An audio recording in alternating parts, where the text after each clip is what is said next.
अध्याय 141 अंत greater than greater than greater than. Raisa कबीले के मुख्य द्वार पर हर तरफ अफरा तफरी मची हुई थी क्योंकि रायसा और गॉर्डन कबीले के जादूगर आपस में भिड़ गए थे। हर जगह दोनों कुलों के बीच भीषण युद्ध छिड़ गया और राडोल्फ और आशीष को छोड़कर बाकी सभी को अपनी मर्जी से लड़ने की छूट दी गई क्योंकि उनके बीच हुई मिलीभगत से भारी नुकसान हो सकता था। बाकी के जादूगर एक कोने में जमा हो गए और आपस में लड़ने लगे। जो लोग पहले भाग गए थे वे भी लड़ाई देखने के लिए वापस आ गए। इस बार वे थोड़ी दूरी से लड़ रहे थे क्योंकि वे दोनों कबीलों के बीच फंसने को तैयार नहीं थे और वे उस क्षण जो देख रहे थे उसे देखकर प्रसन्न थे क्योंकि युद्ध क्षेत्र में चारों ओर विभिन्न रंगों की तेज रोशनी चमक रही थी और प्रत्येक जादूगर अपने कबीले के सदस्यों की सहायता के लिए अपने शत्रु को शीघ्रता से नष्ट करने के प्रयास में अपनी पूरी शक्ति से मंत्रों का प्रयोग कर रहा था। हालांकि इस तरह की स्थिति में आथा फिर से सुर्खियों में नहीं था, लेकिन वह कम से कम इस बात से खुश था कि उसने ही आग लगाई थी क्योंकि उसे रायसा कबीले के कनिष्ठों पर अपना गुस्सा निकालने में आनंद आता था। रायसा कबीले के एक तीसरे दर्जे के जादूगर द्वारा लगभग घायल किए जाने के कारण वह अब भी गुस्से में था और इस बार उसने कोई कसर नहीं छोड़ी बल्कि पूरी ताकत से वार किया, जिससे कुछ हड्डियां टूट गईं और उसने ये सुनिश्चित कर दिया कि जिनसे वह निपट रहा है वे जल्दी उठ नहीं पाएंगे। बाकी गिरोह के सदस्य सिर हिलाते हुए मुख्य द्वार की लड़ाई में अलग अलग जगहों पर तैनात हो गए ताकि वे इस लड़ाई को जल्दी से खत्म कर सकें, जबकि आरव ने टाइटन को अपना गंदा काम करने के लिए बुला लिया। और चाहे कितने ही जादूगर उसके इलाके में आ जाएं, वे उसकी बेमिसाल ताकत का मुकाबला करने में असमर्थ थे, इसलिए वे एक ही मौके से ज्यादा टिक नहीं पाते थे और जमीन पर गिर जाते थे। और जब उन्होंने उससे निपटने के लिए अपने कठपुतलियों को भेजा तो उसने केवल उनके जोड़ों की ओर बर्फ के कुछ टुकड़े फेंके और कठपुतलियों को गतिहीन कर दिया। रायसा कबीले के जादूगरों ने आरव पर अधिक ध्यान देना शुरू कर दिया क्योंकि वह अभी भी उसी स्थान पर खड़ा था जहां उसने राडोल्फ के मुके को रोका था और गॉर्डन कबीले के प्रदर्शन को देखते हुए उसने अपने हाथ जोड़े हुए थे। जब भी उसे लगता था कि कबीले का कोई सदस्य हारने वाला है तो वह मिट्टी के भाले भेजकर ही कार्रवाई करता था और उसके समय पर हस्तक्षेप के कारण ही वह प्रभावी साबित हुआ। गॉर्डन कबीले ने रायसा कबीले की तुलना में कहीं अधिक दबदबा हासिल कर लिया था, जबकि संख्या बल में रायसा कबीले के पास अधिकता थी और यह बात उन्हें परेशान कर रही थी क्योंकि वे उसके पास जाने की हिम्मत भी नहीं कर सके। इसलिए आखिरी आदमी जिसने कोशिश की वह अभी भी अपने टूटे हुए जबड़ों से लगातार बहते खून से पीड़ित है। जब उसने चालाकी से खेलते हुए टाइटन को चकमा देकर आरव तक पहुंचने की कोशिश की तो टाइटन ने उस पर सीधा अपरकट मारा जिससे उसका जबड़ा टूट गया। लेकिन बात यही खत्म नहीं हुई। टाइटन ने रायसा कबीले के जादूगर को गेंद की तरह लात मारकर दूसरे जादूगरों के पास वापस फेंक दिया। आरव के पास आने की योजना बना रहा था। ये जादूगरों के लिए उसकी चेतावनी थी और वास्तव में यही मुख्य कारण था कि उन्होंने फिर कभी आरव के पास जाने की हिम्मत नहीं की, बल्कि इसके बजाय अपने कठपुतली को अपना काम करने के लिए भेज दिया। लेकिन अब कुछ लोग अपने दिलों में रो रहे थे क्योंकि वे देख रहे थे कि आरव के चारों ओर खूबसूरती से सजाई गई कठपुतलियां एक जगह अटकी हुई थीं। वे बहुत सारे जादुई पत्थरों के लायक थीं, लेकिन वे धीरे धीरे बर्फ की मूर्तियों में तब्दील होते हुए। ये देखना मजेदार था कि बर्फ धीरे धीरे उनकी कठपुतलियों को ढक रही थी, लेकिन फिर भी उनमें हिम्मत नहीं थी कि वे जाकर अपनी कठपुतलियों को वापस लेने की कोशिश करें। रायसा कबीले के एक निर्लज्ज सदस्य ने आरव को उकसाने के लिए शब्दों का इस्तेमाल करते हुए कहा, तुम सिर्फ इसलिए ताकतवर हो क्योंकि तुम अपने कबीले द्वारा दिए गए एक शक्तिशाली गोलेम के पीछे से लड़ते हो। अगर तुम इतने ही ताकतवर हो तो गोलेम के पीछे से बाहर आओ और हमसे लड़ो। लेकिन इससे पहले कि वह कुछ और कह पाता, आरव ने सीधे उसकी ओर एक मिट्टी का भाला फेंक दिया। जादूगर का चेहरा पीला पड़ गया और उसने रास्ते से हटने की कोशिश की, लेकिन उसे एहसास हुआ कि वह 1 इंच भी हिल नहीं सकता। आरव ने न केवल मिट्टी का भाला फेंका था, बल्कि उसने मिट्टी के हाथों से अपने पैरों को जमीन पर सीधा भी रखा था। कुछ क्षण पहले आशीष द्वारा चुपचाप पृथ्वी हाथों की शक्ति का प्रयोग करते हुए देखकर आरव ने इसे अपने दिमाग में बिठा लिया था क्योंकि यह एक बहुत ही उपयोगी कौशल था। रायसा कबीले के जादूगर का मुंह तब बंद हो गया जब उसके पेट में धरती के भाले से गहरा घाव हो गया और दर्द के मारे वह बेहोश हो गया। उस जादूगर से सबक लेने के बाद किसी ने भी आरव को फिर से ताना मारने की कोशिश नहीं की और सबने अन्य जादूगरों पर ध्यान केंद्रित किया। गॉर्डन कबीले के सभी जादूगर रायसा कबीले के उस जादूगर पर हंसे जिसने गोलेम के बारे में अविवेकी बातें की। उनका मानना था कि गोलेम कठपुतली की तरह नहीं होते जिन्हें इधर उधर किया जा सके। गॉर्डन कबीले के जादूगरों की गोलेम तकनीक में चेतना का एक अंश गोलेम के अंदर समाहित होता है जो उनकी आत्मा से जुड़ जाता है। इसका अर्थ है कि परिवार के किसी सदस्य के लिए ऐसे गोलेम से संबंध तोड़ना संभव नहीं है। इस प्रक्रिया में उनकी आत्मा को नुकसान पहुंच सकता है और गॉर्डन परिवार में कोई भी इतना मूर्ख नहीं होगा कि ऐसा करे, ये देखते हुए कि आत्मा को नुकसान पहुंचाना ही एकमात्र प्रतिबंध नहीं था। लड़ाई लगभग खत्म हो चुकी थी। गॉर्डन कबीले ने रायसा कबीले के लगभग सभी जादूगरों को हरा दिया था। ये जीत उस गिरोह की मदद से संभव हुई थी जो दूसरे दर्जे के जादूगरों की लड़ाई में अपनी रैंक बढ़ाकर जीत को तेजी से गॉर्डन कबीले की ओर ले जा रहा था। राडोल्फ ने युद्ध क्षेत्र की ओर देखा और पाया कि उसका कबीला पहले ही हार चुका है। उसने आशीष पर एक जोरदार लात मारी, जिसे आशीष ने अपने हाथों से तुरंत रोक दिया। लेकिन जब उसने ऊपर देखा तो उसे एहसास हुआ कि उसकी लातों में ज्यादा ताकत नहीं बची थी। उसने देखा कि राडोल्फ उसकी ओर एक छोटी काली गेंद फेंक रहा है और उसने झटपट अपनी कटाना चलाई, लेकिन इससे पहले कि काली गेंद और वार आपस में टकरा पाते, जमीन में समाया काला तरल पदार्थ बाहर निकला और उस तरल पदार्थ से एक भुजा बनी और खुद को उसके अंदर घुसाकर अंदर से कुछ पकड़ा और उसे काली गेंद की ओर फेंक दिया। बैंग! एक जोरदार धमाका हुआ जब रेडोल्फ की कठपुतली पर उस काले गोले का प्रभाव पड़ा, जो वास्तव में एक छोटा संपीड़ित माना बम था जिसे रेडोल्फ ने बनाया था और उसे कम खतरनाक दिखाने के लिए अन्य सामग्रियों से ढक दिया था।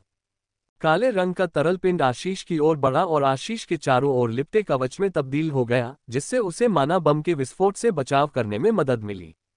जबकि राडोल्फ पहले से ही बम को लेकर काफी सतर्क था और उसने एक खास तकनीक का इस्तेमाल करते हुए कुछ मीटर दूर भागने में कामयाबी हासिल कर ली थी, लेकिन जब उसने अपनी कठपुतली को टुकड़ों में बिखरते देखा तो वह लगभग गुस्से से आग बबूला हो गया।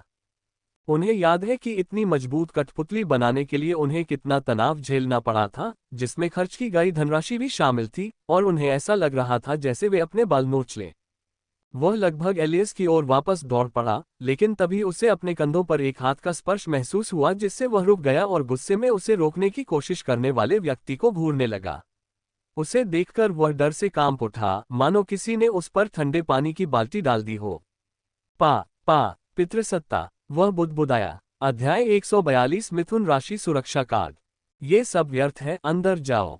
जब मैं अंदर आऊंगा तो हम आज तुम्हारी गलती के बारे में बात करेंगे, रायसा कबीले के मुखिया और रायसा कबीले के सभी जादूगरों ने कहा।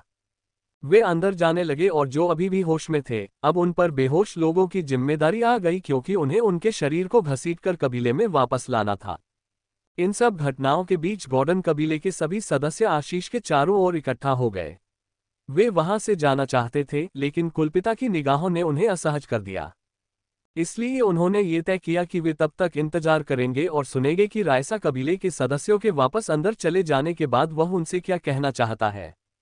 अंत में कुलपिता ने फिर कहा, तुम न केवल मेरे वंशजों का ध्यान भंग करने आए थे, बल्कि तुमने मेरे कुल की शांति और सुकून को भी भंग किया, और इस प्रक्रिया में तुम सब आज बहुत सी चीजों के विनाश के लिए जिम्मेदार हो, जिसमें मेरे कुल का कांस्य द्वार भी शामिल है। कुलपति ने बाईं ओर के उस द्वार की ओर इशारा किया जो पहले से ही लटका हुआ था और ऐसा लग रहा था कि वह किसी भी क्षण गिर जाएगा।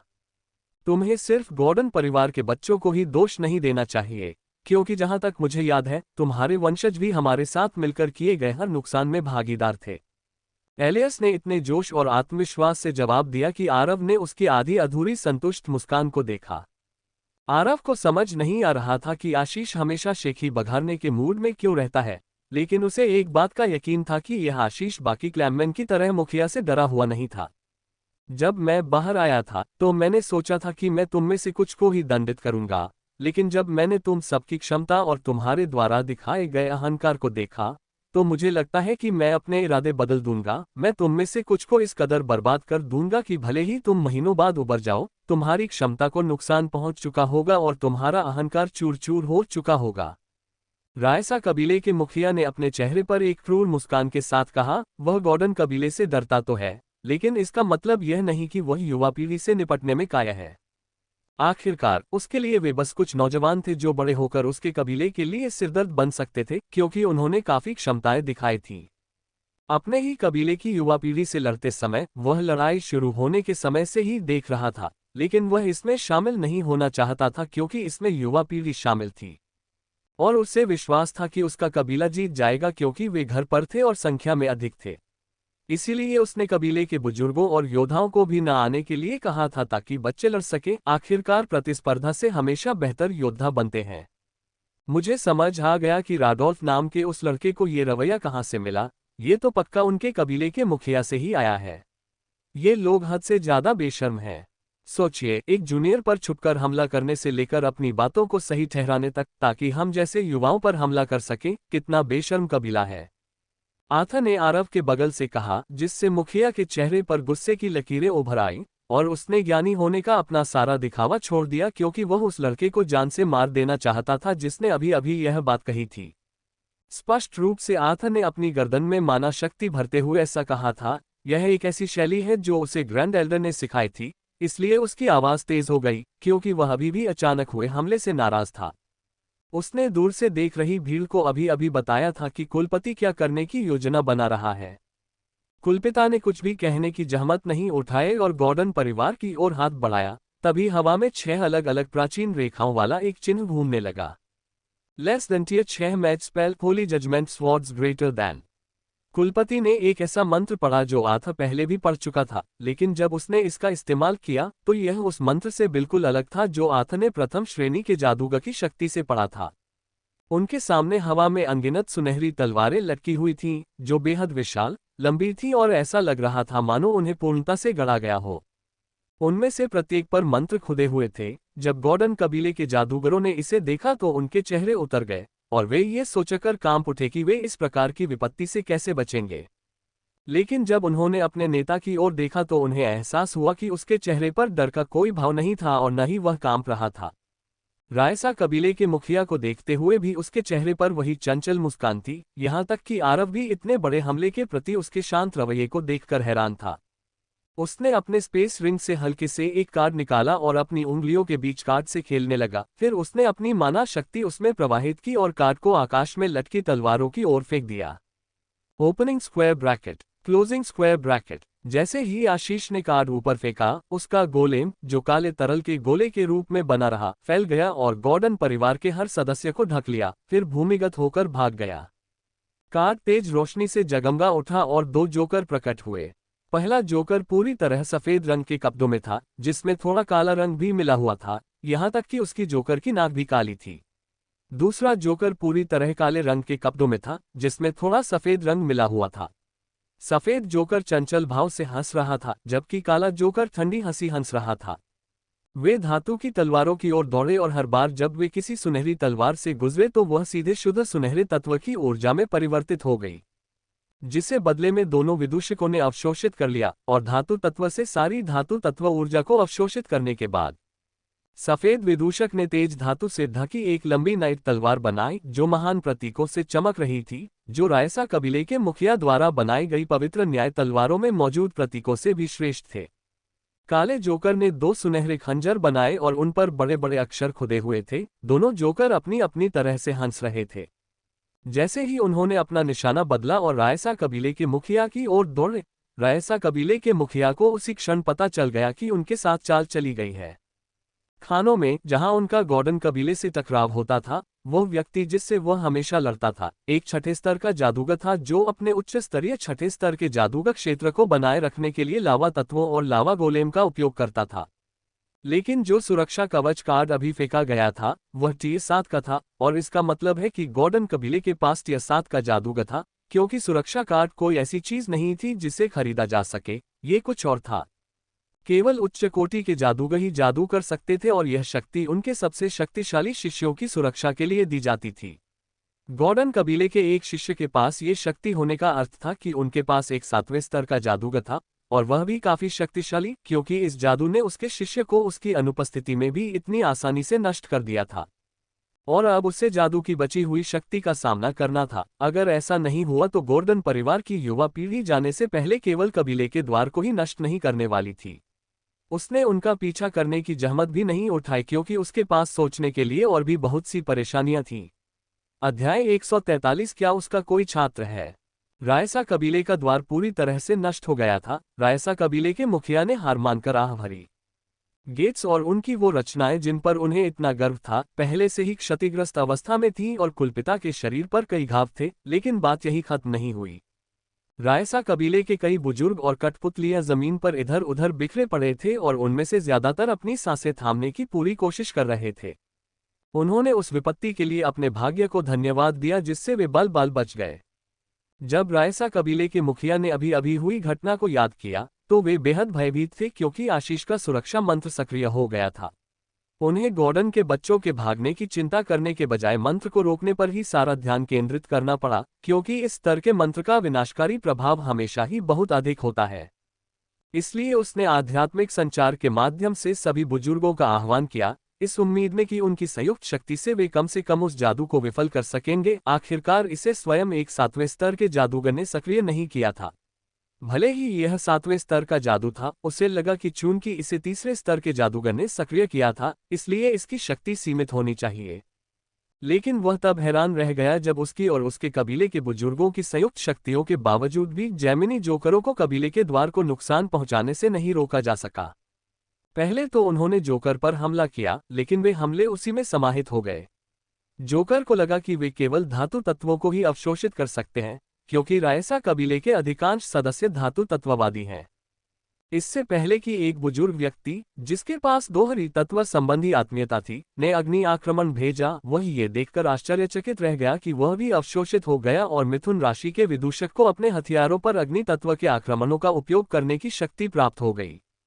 उन्हें ये समझने में काफी समय लगा कि जैमिनी जोकर 7वें स्तर से नीचे के किसी भी जादुई मंत्र से लगभग अप्रभावित थे। जब उन्हें बनाने में इस्तेमाल हुई माना ऊर्जा समाप्त हो गई, तभी वे दोनों विदूषक धुएं के गुबार की तरह गायब हो गए। अंत तक भी हम उन मजाकिया लोगों के हमलों को रोक नहीं पाए। पूरे कबीले को ये संदेश भेज दो, हम अपने द्वार बंद कर रहे हैं और एकांतवास में रहेंगे, और मैं कभी नहीं सुनना चाहता कि हमारे कबीले का कोई भी सदस्य गॉर्डन कबीले के साथ किसी भी तरह का विवाद करे या झगड़ा करे। क्या ये बात स्पष्ट है? रायसा कबीले के मुखिया ने ऊंची आवाज में सवाल किया और सभी बड़े बुजुर्गों ने सिर हिलाकर सहमति जताई। वे वापस जाने के लिए तैयार थे और उन्होंने अपने सभी कनिष्ठों को मुखिया के शब्दों का उल्लंघन करने के गंभीर परिणामों के बारे में चेतावनी दी। कुलपिता गुस्से में वहां से चले गए, लेकिन असल में उन्हें इस बात का डर था कि उनके कुल का क्या होगा, क्योंकि उन्हें आखिरकार पता चल गया था कि गॉर्डन कुल में एक टियर 7 जादूगर है। अन्य कुलों द्वारा फैलाई गई अफवाहों के कारण उसे पहले से ही इस बात का संदेह था, लेकिन अब उसे यकीन हो गया था कि गॉर्डन कुल में निश्चित रूप से एक टियर 7 जादूगर है। उसे अपने साथ शहर में आए अन्य नए कुलों से बात करनी होगी ताकि वे इस स्थिति से निपटने का कोई रास्ता निकाल सकें। गॉर्डन परिवार के विला से कुछ किलोमीटर दूर जमीन से एक बड़ा गोला निकला और उसमें से गॉर्डन परिवार के सदस्य बाहर निकले, जो सभी रायसा परिवार की युवा पीढ़ी से लड़ने चले गए। वे सभी तेजी से बाहर निकल आए और शर्मनाक स्थितियों में जा गिरे। कुछ तो अपने नितंबों के बल गिर पड़े, और जब उन्होंने अपनी स्थिति देखी तो वे खुद पर हंसने लगे। आप सभी को रायसा कबीले के मुखिया का चेहरा देखना चाहिए था। जब उन्होंने मेरे द्वारा लाए गए टियर 7 कार्ड को देखा, उनका चेहरा ऐसा लग रहा था जैसे उन्हें जबरदस्ती गंदगी खिलाई गई हो। आशीष ने मजाक किया और सब लोग फिर से खिलखिलाकर हंस पड़े। आरव, आथा और अवनी तीनों आशीष के पास चले गए। आथा के नेतृत्व में मैं इस अवसर का उपयोग करते हुए बड़े भाई को धन्यवाद देना चाहता हूं कि उन्होंने हमारी रक्षा की और हमें एक कठिन परिस्थिति से बचाया। आथा ने हाथ जोड़कर प्रणाम किया और आरव और अवनी ने भी उसका साथ दिया। नहीं, आप सबको चिंता करने की कोई जरूरत नहीं है, यह आपका बड़ा होने के नाते मेरा कर्तव्य था, और अगर मैं आप सबको बाहर नहीं लाता तो शायद मुझे अपने गुरु से आसानी से निपटना न पड़े। एलियस ने घबराहट भरी हंसी के बीच कहा, वाह, तुम्हारा एक गुरु है। उसने ही तुम्हें वह जादुई कार्ड दिया होगा और वह वाकई बहुत शक्तिशाली होगा, है ना? जानकारी जुटाने की कोशिश करते हुए अवनी ने अपनी आंखों में हल्की सी चमक के साथ सवाल किया। हाँ बिल्कुल, उन्होंने ही मुझे ये दिया था ताकि अगर हालात बेकाबू हो जाए तो मैं इसका इस्तेमाल कर सकूं। हालांकि लॉर्ड सेवन ने ही मुझे आप लोगों को लेने के लिए बुलाया था, और चूंकि मैं शहर में वापस आ गया था, इसलिए मैंने सोचा कि एक बार यहाँ आ जाऊं। एलियस ने बिना झिझक के जवाब दिया, लेकिन उसने अपना सिर खुजाया क्योंकि अवनी को देखते ही उसे सिरदर्द होने लगा था। अवनी उसे किसी डिटेक्टर जैसी अनुभूति दे रही थी। अगर आपको कोई आपत्ति न हो सीनियर, तो मैं जानना चाहूंगी कि आपका ये गुरु कौन है जिसने आप जैसे इतने काबिल जूनियर को प्रशिक्षित किया है? अवनी ने पूछा, और आरव और आथा भी यह जानने के लिए उत्सुकता से कान लगाकर सुनने लगे कि आशीष का गुरु कौन है। ओह, ये तो बहुत आसान है। वो सबसे अद्भुत, सबसे बलवान, ऊर्जा से भरपूर और ज्ञानी गुरु हैं, और साथ ही गॉर्डन वंश के मुखिया भी हैं। आशीष ने अपने चेहरे पर गर्व भरी मुस्कान के साथ जवाब दिया। आरव, आथा, भाई, क्या तुम इस बारे में पक्का हो? क्या तुम्हारा मतलब मेरे दादाजी से है या गॉर्डन परिवार में कोई और मुखिया कहीं छिपा हुआ है? आर्थर से नजरें मिलाने के बाद आरव ने एक बहुत ही मजेदार सवाल पूछा, क्योंकि दोनों ही उस मुखिया की कल्पना भी नहीं कर पा रहे थे जो रोज उनके आंगन में आकर बंस चुराता और उन्हें फाड़ देता था और किसी इतने महान व्यक्ति का स्वामी हो सकता था। माफ कीजिए इन सब बातों के लिए श्रीमान आशीष। मुझे इन लड़कों को उपदेश देना है। अगर आपको कोई आपत्ति न हो तो आप अगले 30 मिनट में हमारे घर आ सकते हैं, क्योंकि मैंने युवा पीढ़ी के लिए एक दावत तैयार करने की योजना बनाई है ताकि रायसा कबीले के खिलाफ मिली इस महान विजय का जश्न मनाया जा सके। एलियस के आरव के बेवकूफ़ी भरे सवाल का जवाब देने से पहले ही अवनी ने कहा, लेकिन जैसे ही आरव, आर्थर और नाइट को पता चला कि अवनी जश्न की दावत तैयार कर रही है, वे सुबह खाया हुआ खाना लगभग उल्टी कर बैठे। वे बस यही सोच रहे थे कि जिस भोजन का वे स्वाद लेने वाले थे वह उनके शरीर पर क्या प्रभाव डालेगा। ठीक है मिस अवनी, मैं लड़कों के साथ जरूर आऊंगा, आशीष ने जवाब दिया और वह और आरव का गिरोह कबीले के द्वार पर अलग हो गए। सभी अपने अपने रास्ते चले गए क्योंकि वह घर इतना बड़ा था कि यह स्पष्ट था कि उनका खेल जल्द खत्म नहीं होगा। वाह, तुम्हें मेरा नाम भी पता है? अवनी ने शर्माते हुए जवाब दिया। हाँ बिल्कुल, जब भी तुम्हारे पिता अकादमिक जगत में आते हैं तुम्हारे बारे में बड़बड़ाना बंद नहीं करते, एलियस चिल्लाया और नाइट से बात खत्म करने के बाद अपने साथ आए बाकी लोगों के साथ भीड़ में गायब हो गया। 144 पितृसत्तात्मक इतिहास। एलियस और उसके साथ आए युवाओं के समूह से विदा लेने के बाद आरव और उसके गिरोह का दुर्भाग्यवश सामना मुस्कुराते हुए ड्रेको से हुआ, जिसे उन पर गर्व था, और एक क्रोधित कुलपति जो तब तक उनके कान नोच लेना चाहता था जब तक वे उसकी बात न सुन ले। हालांकि आरव और आर्थर ही उसके इलाज के दायरे में आए क्योंकि उसने उन्हीं को पकड़ा था, लेकिन जैसे ही उन दोनों की नज़र उस पर पड़ी उन्होंने भागने की कोशिश की, लेकिन वे उस व्यक्ति से कैसे भाग सकते थे जिसे पृथ्वी के नियमों की अच्छी समझ थी और जो अपनी पृथ्वी से भागने की कला से लंबी दूरी तय कर सकता था।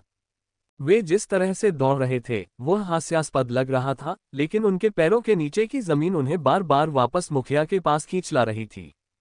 आर्थर और आरव ने अपने नीचे की पृथ्वी शक्ति को उल्टने की भी कोशिश की, लेकिन पृथ्वी ने उनकी पुकार नहीं मानी और जल्द ही वे मुखिया के हाथों में आ गए, जिसने गुस्से में डांटते हुए उनके कान खींचे और उन्हें घसीटते हुए आंगन में ले गया।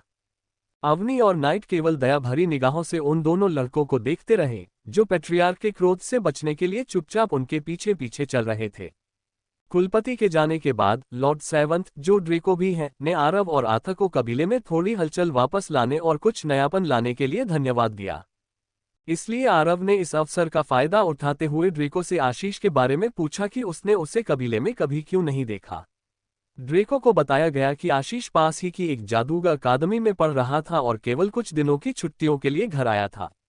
उन्होंने गॉर्डन परिवार के कई प्रतिभाशाली सदस्यों के बारे में भी बात की जो उसी अकादमी में पढ़े थे और बताया कि वे उन्हें भी वहीं दाखिला दिलाने की योजना बना रहे थे। राजधानी में प्राचीन ब्लेज कबीले के साथ हुए घोटाले के बाद वे आरव को ब्लेज कबीले के नियंत्रण क्षेत्र से दूर कहीं भी रखने की कोशिश कर रहे थे, बशर्ते स्कूल में उनका कोई प्रभाव न हो। अब उन्हें एहसास हुआ कि कबीले के कुछ लोग वास्तव में उसके पीछे पड़े थे। ये दुखद बात थी, लेकिन आरव की सुरक्षा के लिए उन्हें लगा कि यह अच्छा ही हुआ कि वह पास की जादूगर अकादमी में दाखिला मिलने तक कबीले में ही रहे। कम से कम तब तक जब तक आरव जादूगर अकादमी में पढ़ रहा होगा, प्राचीन ज्वाला कबीला उसे छू भी नहीं पाएगा। वे किसी भी जादूगर अकादमी को चुनौती नहीं देना चाहेंगे, खासकर ऐसी अकादमी को जिसमें उनके वरिष्ठ अधिकारी न हो, क्योंकि वह उनके प्रभाव क्षेत्र से बाहर थी। और अगर उन्होंने उसकी हत्या करने की कोशिश की और अकादमी ने जांच के दौरान उन्हें दोषी पाया, तो उन्हें देश के सभी जादूगर संस्थानों की ताकत का सामना करना पड़ेगा। जब आरव को कबीले की योजनाओं के बारे में पता चला तो उसे कुछ राहत मिली, लेकिन ड्रेको के जाने से पहले उसने उसके कानों में एक और सवाल फुसफुसाया। ... क्या आशीष सचमुच मेरे दादाजी का शिष्य है? कहीं ऐसा तो नहीं कि तुम्हें वह याद नहीं है? वो तो हमेशा तुम्हारे साथ खेलता था, असल में गिदोन भी उसके साथ खेलता था, ड्रेको ने कहा, और आरव घबराकर हंस पड़ा क्योंकि उसे नहीं पता था कि वह अपने चाचा को कैसे बताएगा कि वह अपनी सभी यादों को ठीक से समझ नहीं पा रहा है और उनमें से कुछ तो अभी भी धुंधली सी लगती हैं। और ऐसा इसलिए था क्योंकि वह शरीर में निवास करने वाली पहली आत्मा नहीं थी, इसलिए वह केवल अनजान होने का नाटक कर सकता था और अपने सिर के पीछे खुजली कर रहा था। उसे आशीष को याद करने में परेशानी हो रही थी और यहाँ ड्रेको एक और नाम, गिदोन, का जिक्र कर रहा था।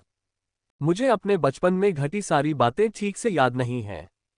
खैर, मुझे लगता है कि आप शायद उसके बारे में भूल गए होंगे क्योंकि उसने जादूगर अकादमी में जल्दी दाखिला ले लिया था। खैर कोई बात नहीं, और अगर आपको जानना ही है तो वह वास्तव में आपके पिता का इकलौता शिष्य और छठे बड़े का बेटा है। ड्रैको ने कहा और पूरे गिरोह ने ठंडी सांस ली। क्या ये दो महान गुरुओं के होने के बराबर नहीं है?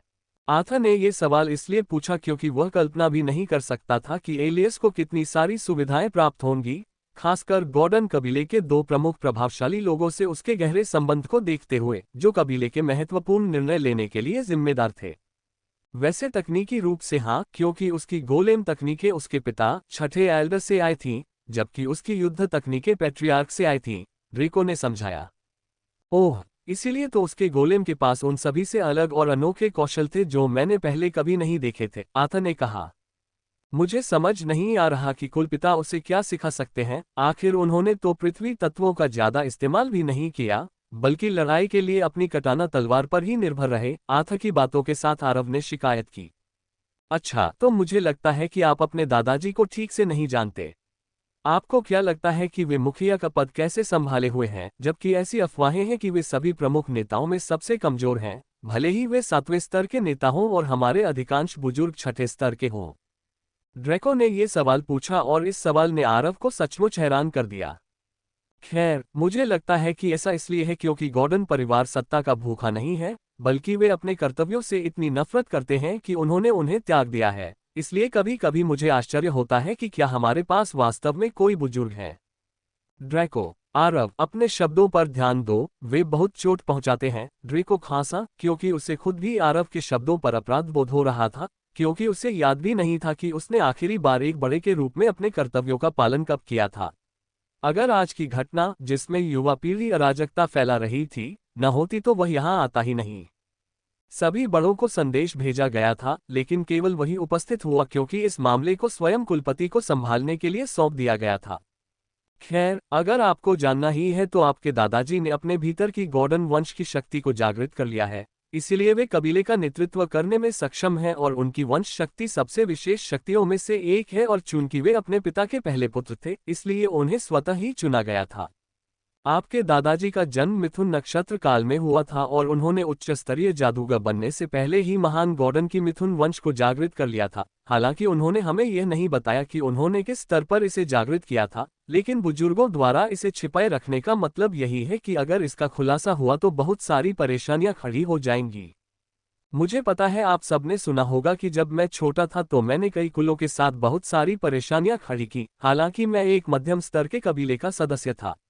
वास्तव में मुझे लगभग मार ही डाला गया था और उन्होंने कहा कि कुलपिता ने मुझे अकेला छोड़ने से पहले मुझसे विनती की थी, लेकिन मुझे आपको बताना होगा कि यह कहानी झूठी है। आरव, अवनी, आथा और नाइट तीनों ने एक ही समय पर आंखें खोलकर हैरानी जताई। 145 पितृसत्ता का इतिहास भाग 2। जब मुझ पर उस समय 5 अलग अलग कुलपतियों ने हमला किया था, तब वह अचानक कहीं से प्रकट हुआ। वह मेरे लिए अब तक का सबसे जादुई क्षण था, क्योंकि मैंने उसे अपने ही दायरे में 5 लोगों से लड़ते हुए देखा और फिर भी वह बिना किसी नुकसान के अपनी स्थिति बनाए रखने में कामयाब रहा।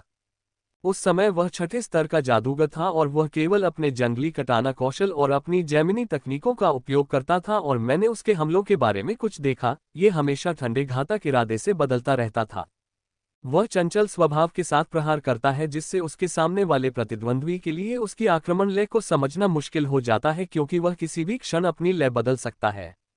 जब वह अपने शांत स्वभाव में बदल जाता है तो कबीले वाले उसे युद्ध का उन्मादी कहते हैं, लेकिन जब वह वापस अपने चंचल स्वभाव में आ जाता है तो वह जादूगरों का एक प्रतिभाशाली रूप बन जाता है। और बाद में मुझे पता चला कि उसमें दोहरी शख्सियत थी, ड्रेको ने कहा। आरव, वाह, आपका मतलब है कि मेरे दादाजी का एक ऐसा हिस्सा भी है जिससे मैं अभी तक नहीं मिला हूं। ये तो वाकई चौंकाने वाली बात है। आरव अचानक बोल पड़ा। इससे भी ज्यादा चौंकाने वाली बात यह है कि वह अकेले ही 5 अलग अलग कुलपतियों का सामना कर सकता था और फिर भी अपनी जगह पर डटा रह सकता था। आर्थर ने आगे कहा, क्या मैं अकेली हूं जिसने ये देखा है कि मुखिया और आशीष दोनों में दोहरी शख्सियत है? अवनी ने पूछा, क्योंकि उसे समझ नहीं आ रहा था कि लड़कों में ऐसी क्या बात होती है जो उन्हें मुख्य विषय से भटका देती है। अच्छा, मैं तो तुम्हारे बोलने से पहले ही ये बात कहने वाला था, नाइट ने कहा, लेकिन फिर वह चुप हो गया और घबराकर आसमान की ओर देखने लगा, क्योंकि उसे अवनी की नजरें वैसी ही नजरें दिख रही थीं जैसी उसे देखती थीं। उसे आगे झूठ बोलने की अपनी योजना से पीछे हटने के लिए मजबूर करना। हाँ, ये सच है, छोटी बच्ची कुलपिता और आशीष दोनों में दोहरी शख्सियत है, क्योंकि दोनों मिथुन नक्षत्र काल में पैदा हुए थे और इस काल में पैदा हुए गॉर्डन कबीले के सदस्यों में दोहरी शख्सियत होने की संभावना है। ड्रैको ने समझाया और गिरोह के सभी सदस्य इस तथ्य को जानकर हैरान रह गए कि कबीले में दोहरी शख्सियत वाले अन्य लोग भी हो सकते हैं। इसमें कोई आश्चर्य की बात नहीं कि वह कुलपति का शिष्य है, आखिर वह और किससे सीख सकता था। आथा ने कंधे उचकाते हुए कहा, मुझे अब भी यकीन नहीं होता कि वो बूढ़ा आदमी इतना शानदार है। आरव ने अपनी ठुड्डी छूते हुए बहस की। तो मुझे लगता है कि मुझे आपको उस मनहूस दिन की पूरी कहानी बतानी चाहिए। आपके दादाजी, जो संयोग से कबीले के मुखिया भी हैं, ये जानकर बहुत क्रोधित हो गए कि 5 बूढ़े राक्षस मुझ जैसे एक कनिष्ठ व्यक्ति के पीछे पड़े हैं और उनका मिजाज एकदम ठंडा पड़ गया और उसने उन 5 कुलपतियों को पराजित कर दिया। वास्तव में वह उन्हें लगभग मार ही डाला था, लेकिन जब उनमें जीवन की एक बूंद शेष रह गई तभी उसने उन्हें छोड़ा और गॉर्डन कबीले के नाम से उन्हें युद्ध में जीत के रूप में अपने कब्जे में ले लिया। और इतना ही नहीं, उसने घमंड से 5 कुलों से अपने प्रतिनिधि भेजने और अपने मुखिया को छुड़ाने के लिए कहा, साथ ही यह वादा करने को भी कहा कि अगर उन्होंने ऐसा नहीं किया तो वे गॉर्डन कुल के किसी भी सदस्य के खिलाफ कभी कार्रवाई नहीं करेंगे, वरना वह फिर से उनके पीछे पड़ेगा। ड्रेको समझा रहा था कि तभी आथा ने आंखों में चमक लिए बीच में दखल दिया। 7वें भगवान, आप जिस कुलपति का वर्णन कर रहे हैं उसे सुनकर मेरा खून खौल रहा है। मुझे विश्वास नहीं हो रहा कि कुलपति ने अतीत में ये सब किया। मुझे लगता है कि वह मेरा नया नायक हो सकता है, लेकिन रुकिए, अगर उसने ये सब किया है तो फिर जो हमने सीखा है उसके अनुसार कहानी इतनी जटिल क्यों है? बूम, आथा ने सवाल किया, लेकिन बदकिस्मती से अवनी ने उसके सिर पर थप्पड़ मार दिया। वह केवल अपमान सहन कर सका क्योंकि आथन ने उससे पहले ही चेतावनी दी थी कि किसी महिला पर हाथ उठाना, जो उसकी प्रतिद्वंदी नहीं है, उचित नहीं है। अगर तुम चुप रहते तो वो समझा देता, नाइट ने आगे कहा। जैसा कि मैं कह रहा था, दूसरे कबीले शर्मिंदा थे और अपने मुखिया को छुड़ाने आए थे, लेकिन जनता को वास्तव में पता नहीं था कि क्या हुआ था और चूंकि उन कबीलों ने देखा कि मुखिया कभी भी अपनी शर्मिंदगी को सार्वजनिक रूप से प्रकट नहीं करते थे, उन्होंने उस माध्यम का इस्तेमाल कहानी का एक और संस्करण पेश करने के लिए किया, वही संस्करण जिसे आप सभी अब जानते हैं। हालांकि परिवार के मुखिया ने सुना कि उन्होंने कहानी को कैसे तोड़ मरोड़कर पेश किया, लेकिन उन्होंने केवल हंसकर टाल दिया और कबीले से कहा कि इसे भूल जाओ क्योंकि हम ध्यान आकर्षित नहीं करना चाहते।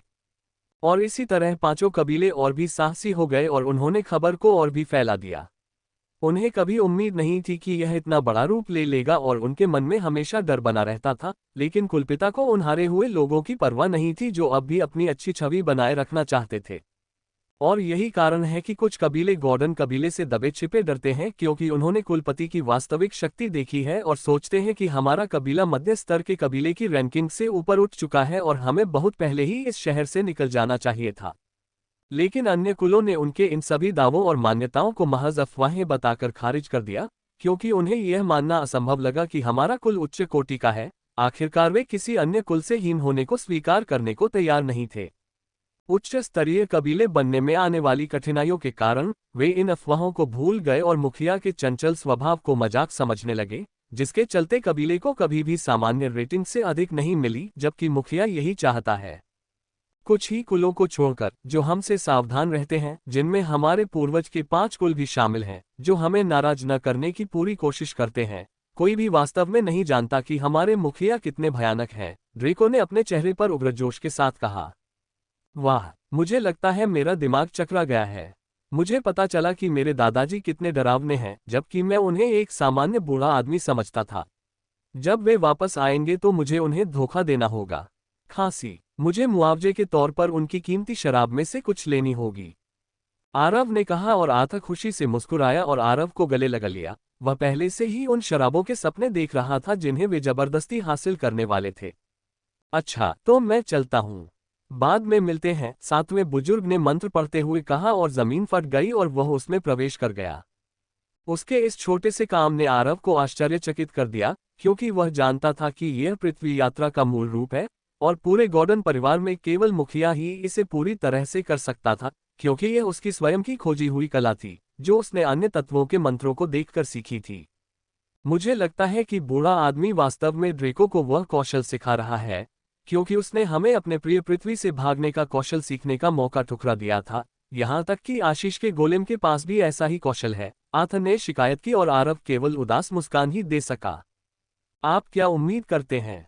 मुझे तो लगता है कि कहानी अभी पूरी नहीं हुई है, क्योंकि ड्रेको जिस मुसीबत में फंसा उसके बाद वह कुलपिता के करीब आ गया और गॉर्डन कबीले का लावा राजा भी बन गया। अब मुझे लगता है कि वह मेरे दादाजी का पुराना शिष्य भी है। अगर नहीं तो वह इतनी जल्दी बुजुर्ग कैसे बन गया? आरव ने कहा और आर्थर ने उसके कंधों पर थपथपाया। हमें इस सदमे से उबरने के लिए और अधिक शराब पीनी चाहिए। आर्थर ने शरारती मुस्कान के साथ सुझाव दिया और दोनों ने एक दूसरे को चौड़ी मुस्कान के साथ देखा, क्योंकि वे समझ गए थे कि दोनों के इरादे एक जैसे हैं। 146 स्पिरिट मील।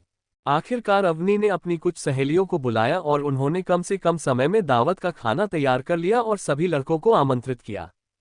जैसे ही आशीष को दावत तैयार होने की खबर मिली, वह तुरंत वहां पहुंच गया।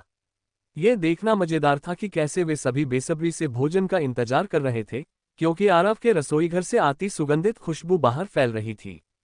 और उनकी आवाज में खलल डालकर उन्हें ललचाओ और जरा सोचो कि खाना आने पर कैसा लगेगा, क्योंकि अगर खाना आने से पहले ही ऐसी खुशबू आ रही हो तो वे उसके अंतिम परिणाम की कल्पना ही कर सकते हैं। आरव, आर्थर और नाइट तीनों ने ये सुनिश्चित किया कि वे दूर रहें। उन्होंने प्रार्थना भी की कि भोजन परोसे जाने के समय उन्हें कोई न देखे, लेकिन दुर्भाग्य से उनकी प्रार्थनाएं पूरी नहीं हुई। अवनी ने खुद अपने हाथों से उन्हें भोजन का हिस्सा पहुंचाया, इसलिए वे भोजन को उसी हालत में खाने के लिए तैयार होते हुए अपने संकल्प को और मजबूत कर सकते थे और दर्द भरी मुस्कान के साथ मुस्कुराए, क्योंकि उनकी ऊर्जा बेतहाशा बढ़ने लगी थी। खाना चखने वाले ज्यादातर लोग लगभग उल्टी करने वाले थे, लेकिन अंदर जाने से पहले गेट पर आरव की चेतावनी याद आने पर वे सभी मजबूर होकर उसे खाने लगे। उनकी आंखों से आंसू बह रहे थे, क्योंकि वे उस कड़वे खाने को निगल रहे थे जिसकी महक तो जानलेवा थी, दिखने में भी बढ़िया था, लेकिन स्वाद भी जानलेवा था, और जिससे उनकी माना ऊर्जा का प्रवाह बेतहाशा बढ़ रहा था। खाना पकाने की जिम्मेदारी कई लोगों की थी, लेकिन अवनी के दखल के कारण खाने का स्वाद बिगड़ गया। आरव को इसका अंदाजा था, क्योंकि उसने अवनी को कई बार खाना बनाना सिखाने की कोशिश की थी, लेकिन जैसे ही वह खाने को छूता सब कुछ बिगड़ जाता और स्वाद बदल जाता। और इसीलिए उसने गॉर्डन कबीले के जादूगरों को अंदर आने से पहले ही धमकी दी थी।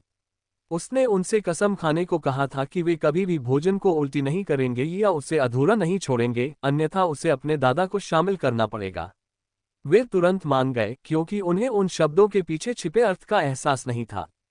आखिरकार आरव तो सिर्फ एक दोस्त के तौर पर अवनी की भावनाओं की रक्षा करने की कोशिश कर रहा था, और इसीलिए उसने ऐसा किया। स्पिरिट मील का सेवन करने पर 1 घंटे के लिए प्रशिक्षण दक्षता में 2 गुना वृद्धि होती है। ऐसा संदेश देखकर आरव ने जल्दी से अपना खाना चट कर लिया और ध्यानमग्न होकर बैठ गया। हालांकि उसे नहीं पता था कि इस आध्यात्मिक भोजन का क्या अर्थ है, लेकिन उसे यकीन था कि इसका संबंध अवनी के उस बेस्वाद भोजन से है जो कभी नहीं बदल सकता। आंखें बंद होने पर भी वह पृथ्वी और अग्नि तत्वों के कणों को अपनी ओर आते हुए महसूस कर सकता था, और इससे उसे ताजगी का अनुभव हो रहा था। ऐसा लग रहा था जैसे तत्व उसे अपने बेटे की तरह गले लगा रहे हों। आर्थर और नाइट ने इस अनुभूति को महसूस किया, क्योंकि उन्होंने देखा कि आरव के चारों ओर तत्वों का घनत्व बढ़ रहा है और वे भी आरव के साथ साथ उसी गति से आगे बढ़ रहे हैं। जब उन्होंने अपनी आंखें बंद की तो उन्हें एहसास हुआ कि उनकी साधना की गति लगभग 100% बढ़ गई है, जिससे उन्हें आधे प्रयास में 2 गुना लाभ मिल रहा है। कबीले के अन्य जादूगरों ने उन्हें ऐसा करते देखा, हालांकि उन्हें वास्तव में पता नहीं था कि क्या हो रहा है। फिर भी उन्होंने भी उनका अनुसरण करने और अपना सूप एक ही बार में गटकने का फैसला किया। गल्प ने साधना करने की कोशिश की। एक ही वातावरण में इतने सारे लोगों द्वारा साधना करने की अपार शक्ति और माना पर इतने अधिक खिंचाव के कारण आरव हाउस के पास हवा और बादलों के ऊपर माना का घनत्व इतना शुद्ध हो गया कि जो भी देख रहा था वह देख सकता था कि उस क्षेत्र में माना ऊर्जा इस प्रकार एकत्रित हो रही थी मानो वहां कोई संरचना बनाई गई हो, ताकि उस क्षेत्र में साधना करना अधिक फलदायी हो सके। माना बादल की सीमा के भीतर साधना करने वाले अन्य लोग अनगिनत सफलताएं प्राप्त कर सकते थे। यदि वहां साधना करने वाला एक व्यक्ति अपनी साधना शक्ति को दोगुनी कर दे तो 40 से अधिक जादूगर अपनी तकनीकों से एक प्रचंड आकर्षण बल के साथ साधना कर रहे थे। उन्होंने जो सर्पिल बल प्राप्त किया वह इतना अधिक था कि इससे उनकी खेती की दक्षता और गति में 10 गुना से भी अधिक सुधार हुआ, जबकि पहले एक व्यक्ति के लिए ये 2 गुना था। Patriarch house. उसने ठंडे भाव से अपनी खिड़की से बाहर देखा। उसकी आंखें सिकुड़ी हुई थी क्योंकि वह आरव के घर के ऊपर फैले शुद्ध माना के बादल को देख रहा था। जब उसे यकीन हो गया कि यह कोई धमकी या कबीले से बाहर के किसी व्यक्ति द्वारा किया गया कोई बाहरी काम नहीं है, तो वह मुस्कुराया, लेकिन उसकी सामान्य हंसमुख मुस्कान के बजाय यह मुस्कान काफी क्रूर लग रही थी। वो लड़का अब क्या कर रहा है? मुझे जाकर देखना चाहिए, कहीं कुछ गड़बड़ न हो जाए। आखिर मैं नहीं चाहता कि दूसरे लोग सोचे कि मेरे कुल में एक असाधारण प्रतिभा का जन्म हुआ है। कुलपति ने मन ही मन कहा और कुछ ही सेकंड में उनके चेहरे के भाव ठंडेपन से सामान्य हो गए। उन्होंने बड़ी आसानी से जमीन पर कदम रखा और आरव के घर की ओर चल दिए। भले ही आशीष को अपने दोहरे व्यक्तित्व को काबू में रखना मुश्किल लगता हो, लेकिन कुलपति के लिए ऐसा नहीं था। अपने व्यक्तित्व को बदलना उनके लिए किसी बल्ब को चालू या बंद करने जितना आसान था। ... यह क्या है? अभी अभी लौटे चौथे एल्डर ने कहा कि उन्हें माना घनत्व में वृद्धि महसूस हो रही थी, लेकिन ये केवल पास के एक विशेष क्षेत्र में ही थी। उन्हें अविश्वसनीय रूप से शुद्ध माना और स्वर्ग से आने वाले मूल माना का जबरदस्त खिंचाव महसूस हो रहा था, जिससे वह विशेष क्षेत्र कुछ इस तरह दिख रहा था। धनी संप्रदायों के लिए एकांत में स्थित एक विशेष कृषि भूमि में उसने अपनी मानसिक शक्ति को सावधानीपूर्वक फैलाया, क्योंकि वह कबीले में किसी के भी रहस्य में दखल देने की कोशिश नहीं कर रहा था, बल्कि केवल ये पता लगाना चाहता था कि माना बादलों का कारण क्या है। ओह, मुझे समझ आया कि इसका उस बच्चे से कुछ लेना देना है। लगता है मुझे वहां जाकर अपना चेहरा दिखाना चाहिए। चौथे बुजुर्ग ने अपने बेटे अविनाश की ओर देखते हुए कहा, जो अभी भी आंखें बंद करके जमीन पर ध्यान मुद्रा में बैठा था। चौथे एल्डर ने देखा कि पृथ्वी तत्व के कुछ और कण उनकी ओर बढ़ रहे थे और उन्होंने इसे आरव के आंगन के ऊपर प्रकट हुए हवेली के बादल की घटना से जोड़ा। हालांकि यह आरव के घर पर उमड़ रहे माना बादल जितना भयानक नहीं था, फिर भी यह सामान्य साधना से कहीं बेहतर था। खैर, अब मैं टहलने के लिए थोड़ा आराम कर सकता हूँ। आखिरकार वह लगभग अंतिम चरण में है, चौथे एल्डर ने कहा और अगले ही पल वह कमरे से गायब हो गया, अविनाश को कमरे में अकेला छोड़कर, जहां हवा में दो तैरते हुए हथियार उसके चारों ओर घूम रहे थे। उन दोनों हथियारों को अविनाश की मानसिक ऊर्जा का सहारा मिल रहा था और इसी वजह से वे जीवित रह पाए, जबकि उसका पूरा शरीर तरह तरह के कट और घावों से ढका हुआ था। उसके चेहरे को छोड़कर, जो अभी भी बेदाग है, उसके शरीर के ऊपरी हिस्से के लगभग सभी हिस्सों पर निशान थे। हालांकि वे निशान ठीक हो सकते थे, आखिर वह एक जादूगर था और आसानी से अपनी माना शक्ति को उन क्षेत्रों में प्रवाहित कर सकता था। उपचार प्रक्रिया शुरू हो जाती और चोट कितनी भी गंभीर क्यों न हो, अब तक भर जानी चाहिए थी, लेकिन ऐसा लगता है कि उसने अपनी माना शक्ति को सीमित कर लिया है। उसके पूरे शरीर की सारी ऊर्जा समाप्त हो चुकी थी और उसे सहारा देने वाली एकमात्र चीज उसकी मानसिक ऊर्जा थी, अन्यथा इस प्रकार के गंभीर प्रशिक्षण से वह ध्वस्त हो जाता। जिस तरह से उसे कड़ी मेहनत करवाई जा रही थी और वह अभी भी अपनी शक्ति को सीमित कर रहा था और केवल अपने शरीर का उपयोग करके प्रशिक्षण ले रहा था, उसके शरीर पर पड़े घाव इस बात का प्रमाण थे कि प्रशिक्षण कितना कठिन रहा था। ...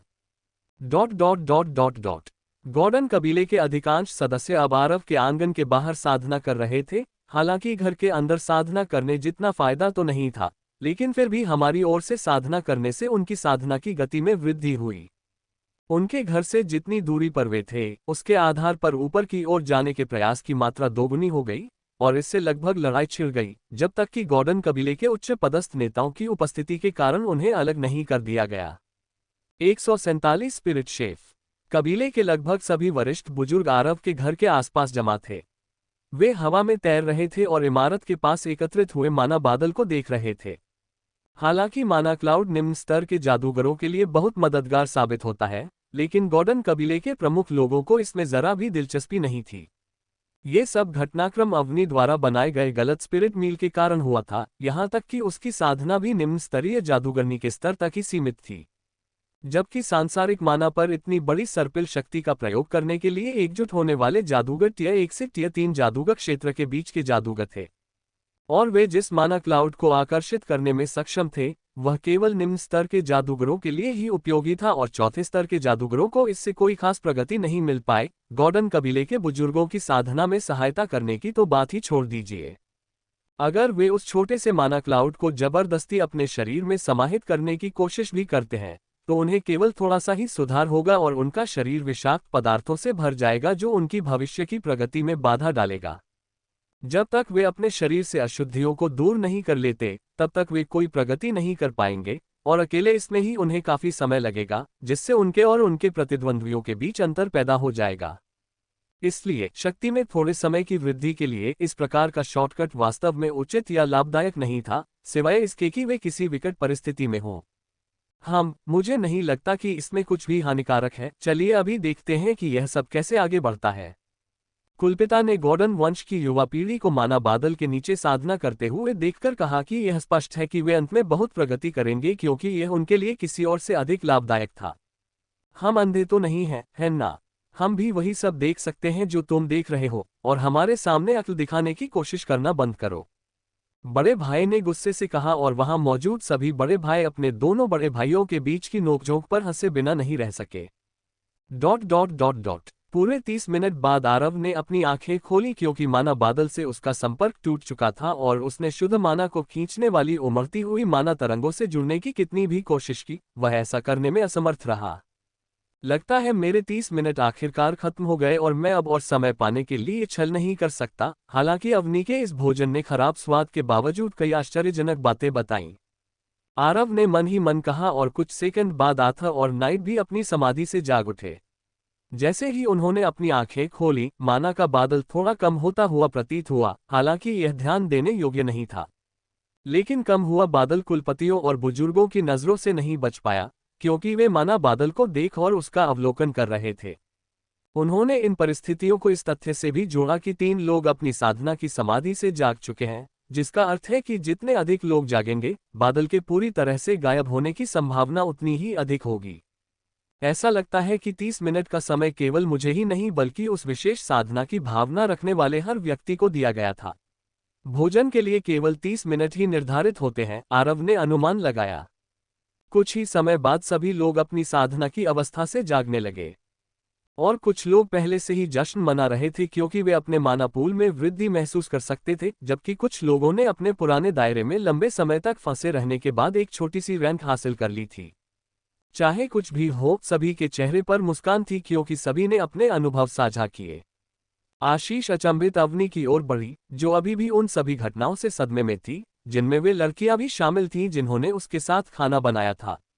उन्होंने देखा कि वे लोग भोजन करके एक विशेष साधना अवस्था में प्रवेश कर गए, और उन्होंने एक प्रकार का बादल उत्पन्न किया जिससे उसके पास रहने मात्र से ही लाभ प्राप्त होने लगा। हालांकि अब वह बादल गायब हो चुका था, क्योंकि वे सभी विशेष साधना से जागृत हो चुके थे। अवनी को पहले से ही यह महसूस हो रहा था कि वह टियर 2 जादूगरनी के दायरे के करीब है, क्योंकि लड़कों के आने पर पृथ्वी और जल तत्व के बहुत सारे कण उसकी ओर बहकर आ रहे थे। उसके पास ही साधना करने वाले लोग थे। हालांकि उसने अपना बनाया हुआ भोजन नहीं खाया था, फिर भी उसकी साधना की गति घर के बाहर साधना करने वालों की तुलना में कहीं अधिक तेज थी, क्योंकि वह स्वयं माना तूफान के प्रभाव में थी। मुझे एक और बड़ी प्रगति करने का अवसर देने के लिए धन्यवाद। अगर मुझे इस तरह का अवसर नहीं मिलता, तो मुझे नहीं पता कि तीसरे स्तर के जादूगर तक पहुंचने में मुझे कितना समय लगता। आशीष ने अवनी के सामने झुकते हुए कहा, जिससे अवनी चीख पड़ी। वह अब भी इस बात से हैरान थी कि उसके भोजन की वजह से ही उसकी यह हालत हुई थी। बहन अवनी, बस उनकी कृतज्ञता स्वीकार कर लो। हमें कभी पता ही नहीं था कि हमारे अपने गोत्र, गॉर्डन गोत्र में भी एक प्रमाणित स्पिरिट मील शेफ है।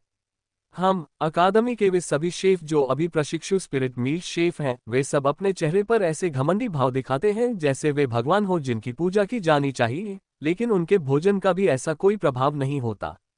छोटी बहन अवनी तो सच में प्रतिभाशाली है। एक अन्य टियर 2 जादूगर जो एलियस के साथ वापस आया था, उसने कहा। हाँ, छोटी बहन अवनी एक प्रतिभाशाली स्पिरिट शेफ है। मुझे इतना सुधारने का अवसर देने के लिए धन्यवाद। वास्तव में मुझे ऐसा लग रहा है कि मैं अपने सभी पुराने प्रतिद्वंद्वियों को कम से कम माना ऊर्जा के साथ हरा सकता हूँ।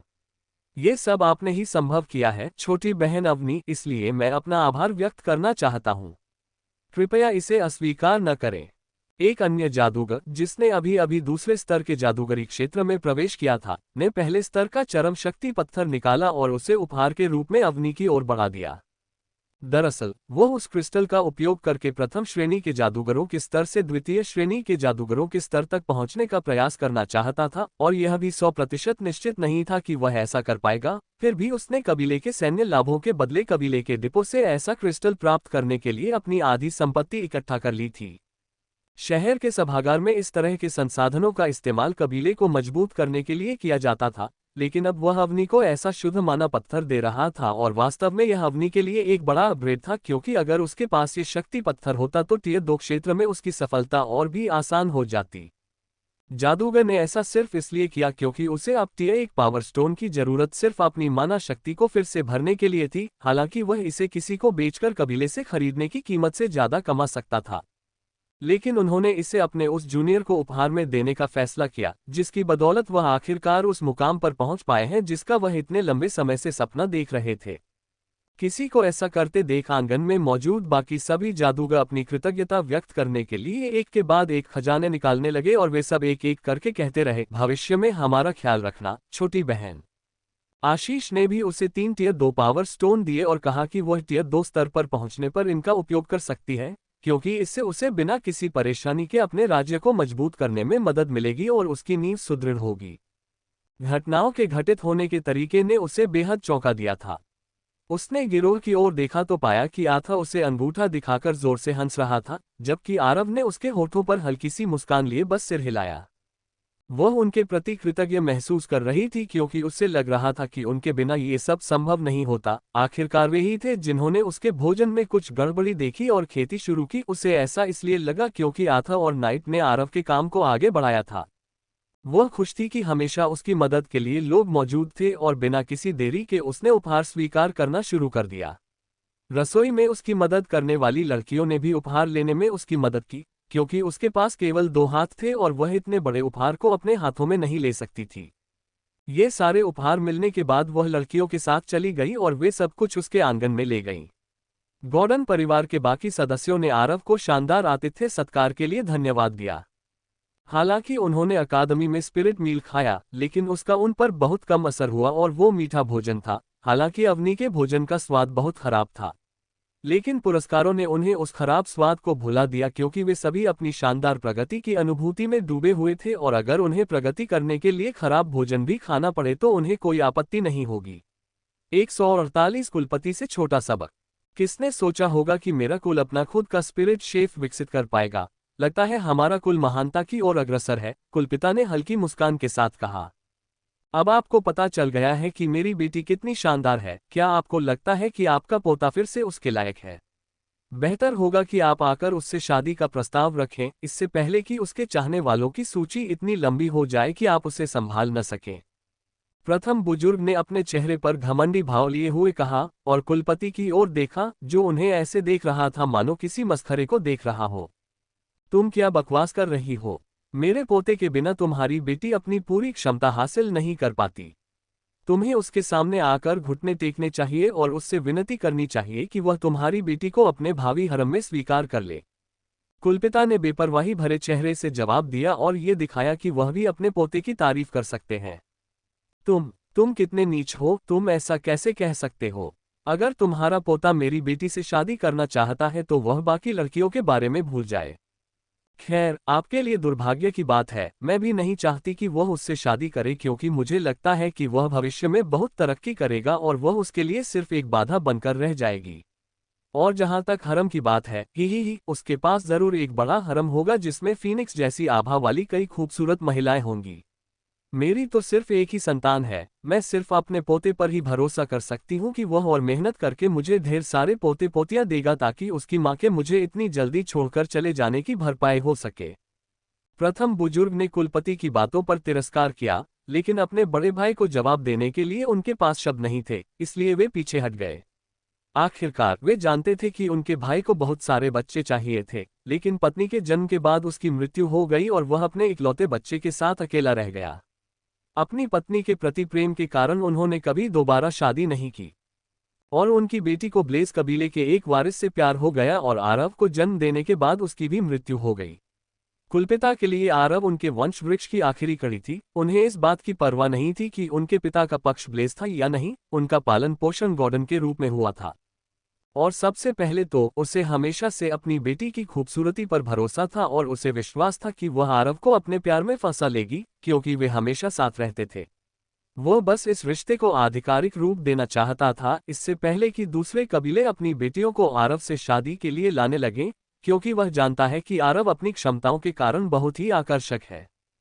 चूंकि आरव का वंश मुख्य रूप से उसके पिता के कारण ब्लेज कबीले से है, इसलिए प्रथम एल्डर को अपनी बेटी का विवाह ऐसे प्रभावशाली व्यक्ति से करने में कोई संकोच नहीं हुआ। अन्य बुजुर्ग लोग हवा में बचे हुए माना बादल के टुकड़ों को देखने में इतने व्यस्त थे कि उन्हें इस बात का जरा भी अंदाजा नहीं था कि कुलपति और प्रथम बुजुर्ग क्या फुसफुसा रहे थे। ...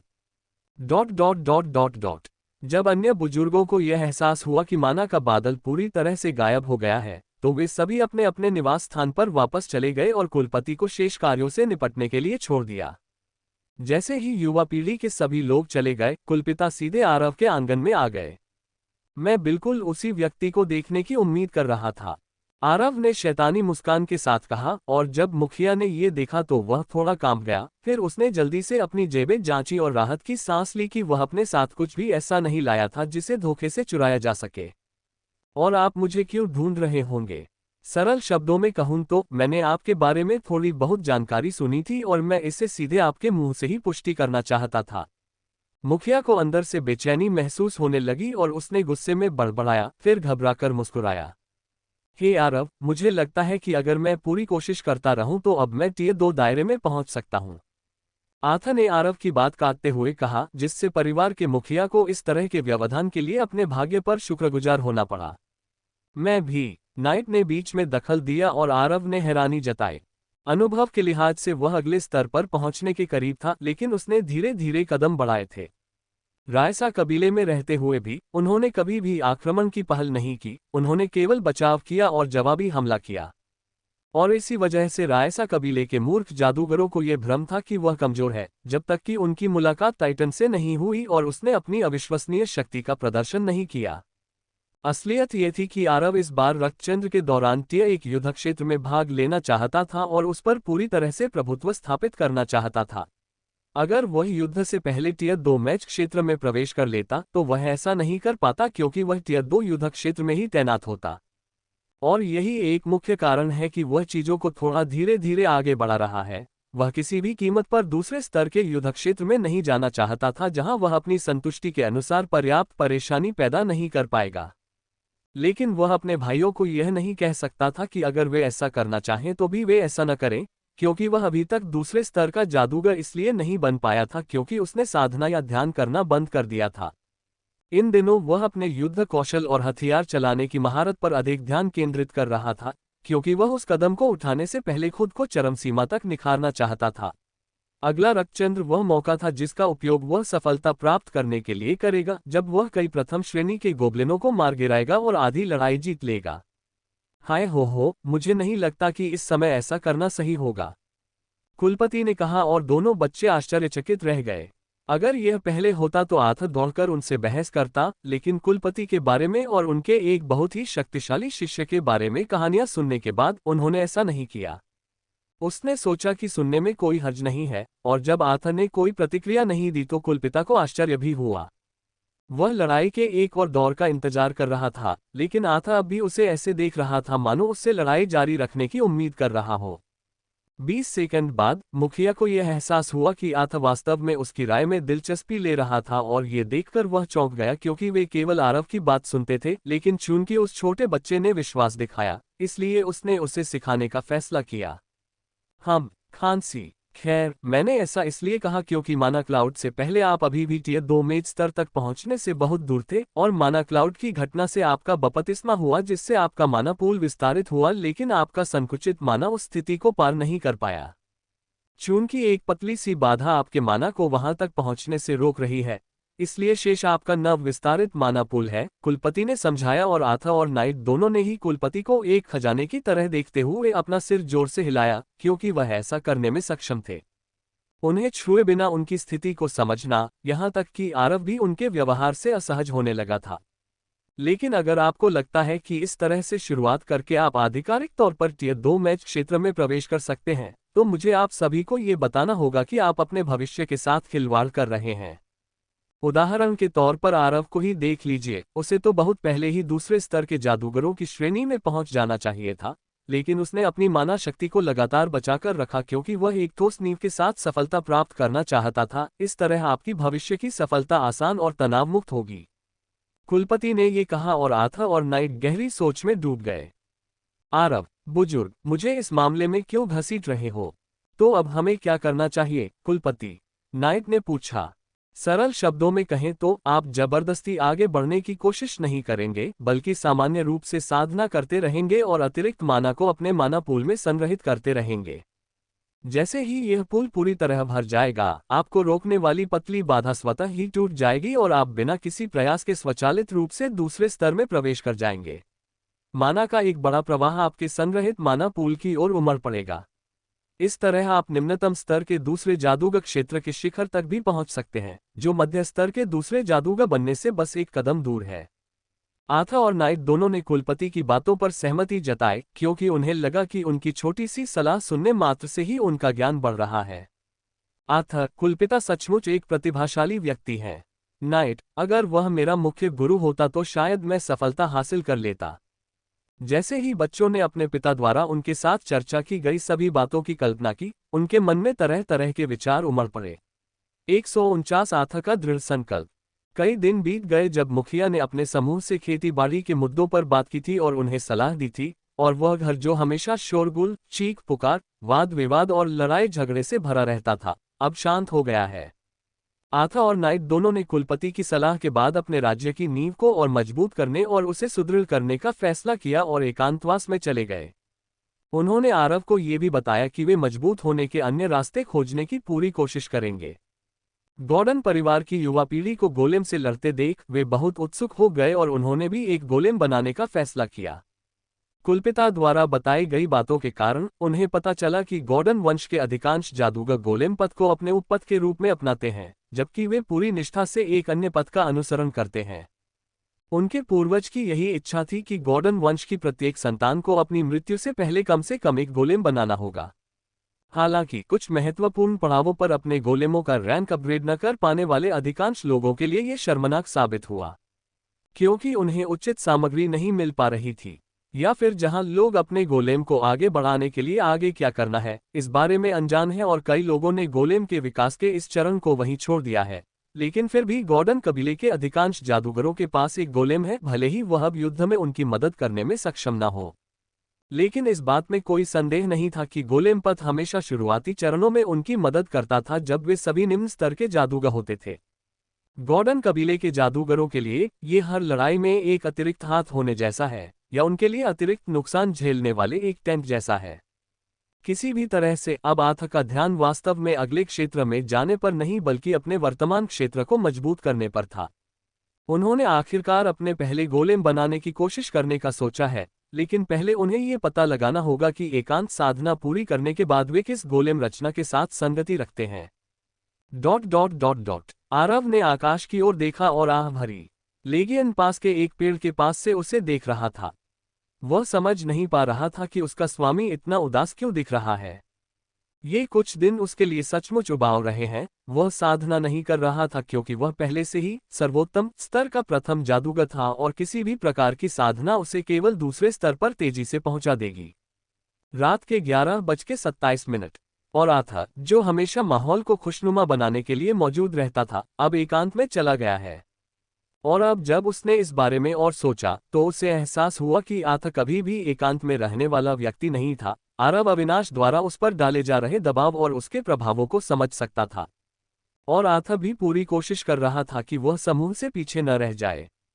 आखिरकार आरव शुरू से ही उसके लिए एक राक्षस था और उसने गोलेम कला को विरासत में प्राप्त किया था, जो गॉर्डन वंश के पूर्वजों के बीच पीढ़ी दर पीढ़ी चली आ रही थी, और उसके पास असाधारण रूप से मजबूत आत्मिक शक्ति थी। और वह कई गोलेमों को नियंत्रित करने में सक्षम था क्योंकि उनमें स्वयं की चेतना विकसित हो गई थी, जिससे उनके लिए उसकी कल्पना से परे उसके सरल आदेशों का पालन करना आसान हो गया था। उसे अपनी मानसिक शक्तियों से उनकी हर हरकत को नियंत्रित करने की आवश्यकता नहीं होगी, और इसलिए वे आरव को एक राक्षस समझते थे क्योंकि उसकी उम्र और क्षमता के हिसाब से वह 8 गोलेमों को स्वतंत्र रूप से नियंत्रित कर सकता था। हालांकि कबीले के लोग यह नहीं जानते थे कि वह ऐसा क्यों कर सकता है। उन्होंने बस यही अनुमान लगाया कि यह गोलेम बनाने की उसकी अद्भुत प्रतिभा के कारण था, जिसके बारे में बड़े बुजुर्ग लगातार बातें करते रहते थे। लेकिन कुलपति और बुजुर्गों का मानना है कि यह सब उस ईश्वरीय स्तर के स्क्रॉल के कारण संभव हुआ है जो कुलपति के नियमों के साथ पीढ़ी दर पीढ़ी चला आ रहा है और आरव में समाहित हो गया है। और चूंकि उनके बीच इस तरह की गलतफहमी थी, इसलिए आरव इसे बदलने या उन्हें सुधारने में दिलचस्पी नहीं रखता था। आखिरकार उसके पास ये बताने का कोई रास्ता नहीं था कि उसके साथ एक प्रणाली जुड़ी हुई है और यही बात उसे अतीत के अंतिम कुलपतियों से अलग बनाती है। आरव इंसानी लालच के बारे में जानता था और यह व्यवस्था उसका सबसे बड़ा रहस्य थी, और वह किसी भी कीमत पर इसके बारे में कुछ भी लीक नहीं होने देने वाला था। और आथा के लिए, अगर आरव वह असाधारण प्रतिभाशाली व्यक्ति था जिसे उसने अपना साथी बनाने का फैसला किया था, तो अविनाश उसका भाई था जो उसके साथ चलता था और दोनों मिलकर आरव की रक्षा करते थे, उसके सहायक और भावी सेनापति के रूप में। लेकिन अब अविनाश के पिता, चौथे एल्डर, वापस आ गए थे और तब से वे गहरे एकांतवास में हैं।